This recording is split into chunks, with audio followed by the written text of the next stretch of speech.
حسن صاحب آپ کی طرف آؤں گی. جس طرح سے بلاول صاحب یہ کہہ رہے ہیں اور جس طرح انہوں نے کہا کہ یہ نہ ہو کہ نواز شریف صاحب دوبارہ کہے کہ مجھے کیوں بلایا گیا, پھر اس طرح کے وہ نعرے لگائیں, پھر انہوں نے مہنگائی کا ملبہ جو ہے انہوں نے نون لیگ پر ڈال دیا, حالانکہ 16 ماہ میں وہ بھی حکومت کا حصہ رہے ہیں, مزے لوٹتے رہے ہیں, اور اب اس طرح سے یہ جو مہنگائی کا ملبہ صرف نون لیگ پر کیوں, پیپلز پارٹی پر کیوں نہیں؟ دیکھیں, بنیادی طور پر دونوں سیاسی جماعتیں جو ہیں, جس میں بلاول بھٹو زرداری صاحب ہوں, مولانا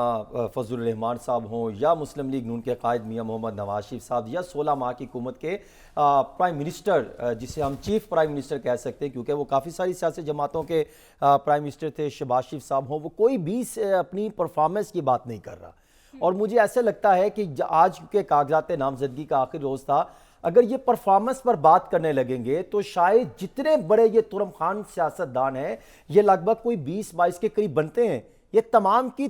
کی جو ہے وہ ضمانتیں ضبط ہو جائیں گی, کیونکہ جو پرفارمنس کی تو بات کوئی نہیں کر رہا. وہ کہتے ہیں, ایک کہتا ہے مجھے کیوں نہیں کالا, ایک کہتے ہیں مجھے کیوں نہیں ڈالا گیا, مجھے کیوں نہیں لایا گیا. ایک دوسرے کے خلاف جو ہے وہ بیانیے آپ اندازہ کیجئے, نہ منشور کی بات کر رہے ہیں, نہ کوئی پرفارمنس کی بات کر رہے ہیں, نہ عوامی مفاد کی بات کر رہے ہیں, نہ یہ بات کر رہے ہیں کہ ان کے دور حکومت میں شرح نمو کی جو ترقی تھی وہ -0 پر جو ہے 0 سمتنگ پر پہنچ گئی تھی, نہ وہ اس کی بات کر رہے ہیں کہ ان کے دور حکومت میں بے روزگاری کس حد تک بڑھ گئی تھی, نہ وہ اس حد تک کی بات کر رہے ہیں کہ ان کے دور حکومت میں لوگوں کو اس تک بے روزگار کر دیا تھا کہ وہ بیرون ملک جانے کی طرف جو ہے وہ فوکس کرنے لگے, نہ وہ اس چیز کی بات کر رہے تھے, نہ وہ یہ بات کر رہے تھے کہ وہ اپنے حلقوں کے مسائل پر بات کر سکیں. وہ بات کس چیز کی کر رہے ہیں کہ ہم آئیں گے تو ہم اس کا احتساب لیں گے, ہم آئیں گے تو ہم فلاں بیانیاں اپنائیں گے, ایک دوسرے کی بات کر رہے ہیں. بلاول بھٹو زرداری صاحب آج تو یہ باتیں کر رہے ہیں. میں ہمیشہ ایک بات کرتا ہوں کہ یہ تمام کے تمام افراد جو ہے PDM2 کا ایک پارٹ ہے,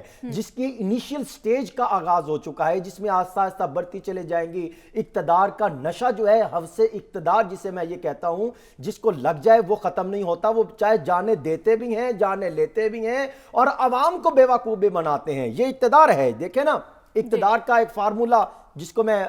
کبھی کبھار میں رکھتا ہوتا ہوں کہ اقتدار کا فارمولا کیا ہے. ریاست جو ہے اس کی بات کرتے ہیں, پہلی بات ہم ریاست کے ساتھ ہیں, ہم ملک کے وفادار ہیں. غربت کی بات کرتے ہیں, اپنا ایک نعرہ لے کر آتے ہیں, ہم غریبوں کے ساتھ ہیں, ان کے بھٹوں پر بھی جانا, ان کے ساتھ بیٹھنا بھی, تصاویریں بھی کھچوانا, اور یہ نہیں پتا ان کے گھر کے حالات کیا ہیں, اور پھر بیانیہ اور مفادات کو سامنے رکھتے ہیں, منشور کو سامنے رکھتے ہیں. لیکن بالکل یہ سارے جب الیکشن کے ابھی معاملات ہوں گے, ابھی آپ دیکھیں گے کہ یہ مجمع لگیں گے, جائیں گے کسی تھرے پر بیٹھیں گے, ان کے ہم تو آپ کی بات کرتے تھے, لیکن اگر کوئی دے گا نا کہ یہ میرا بجلی کا بل 2000 پہ آ گیا, دے دے, تو یہ بھاگ جائیں گے. اور پھر کیا ہوگا جب یہ اقتدار میں آتے ہیں تو پھر بھی آپ دیکھ لیجئے کیا ہے, اقتدار = آ جاتا ہے, مائنس غریب کر دیتے ہیں,